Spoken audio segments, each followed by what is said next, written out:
Hello, everyone, and welcome to the Hurt Locker, where we discuss all the latest injury reports and updates from stars around the world of sports. I'm John Paul Salamanca. This is Edward Molina, and let's take a look at who's in the training room this week. And that brings us to Tiger Woods. Yes, Tiger. Back injury this weekend cost him big at the last tournament, and with the Masters coming up, is this going to affect him? Absolutely. He's at a point in his career where he's in his mid-30s. He's no longer a pup. You know, he's Not a young cub. he's a full-grown Tiger now, and as he's chasing history, his health is going to be more imperative than ever. Look, I've never golfed much in my life, but I do know the mechanics of golfing. You need your back. You do. You need your back, and back injuries don't heal as you get older. They just don't. I think he's in trouble as far as making history. Back injuries. This is a man that did manage to win with a torn ligament and a broken kneecap or something like that. But time right now, literally infrequently, with a month away from the Masters, and with him being so advanced, it's not on his side right now.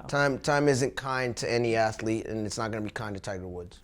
And speaking of injured megastars, that brings us right to LeBron James, who just removed his nose mask after coming off a very serious nose injury, but apparently he hasn't been medically cleared yet. That's what I've been hearing, is that he hasn't. Is this a smart move right now, or is it stupid? Not so Stupid move. I understand he's built like a tight end. I understand he can take the big hits, yeah. but I come from the old school. I grew up watching, Bill Lambier's Bad Boys. I grew up watching Charles Oakley's Knicks.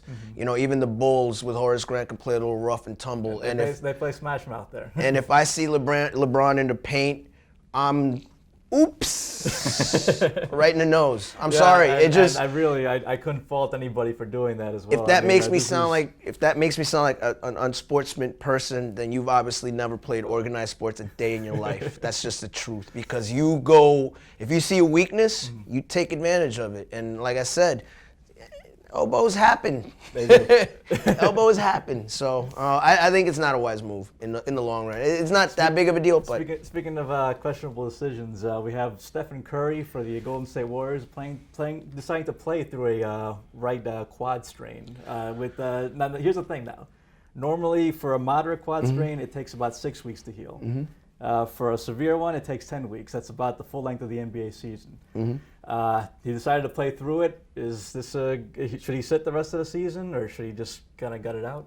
I wouldn't say sit the whole season, but I would say that, especially for a jump shooter like him, you need your legs. You need for a to star, I think, like him, that's a big point. Well, yeah, and that's the other thing. Golden State goes nowhere. He is the cog that makes that engine run.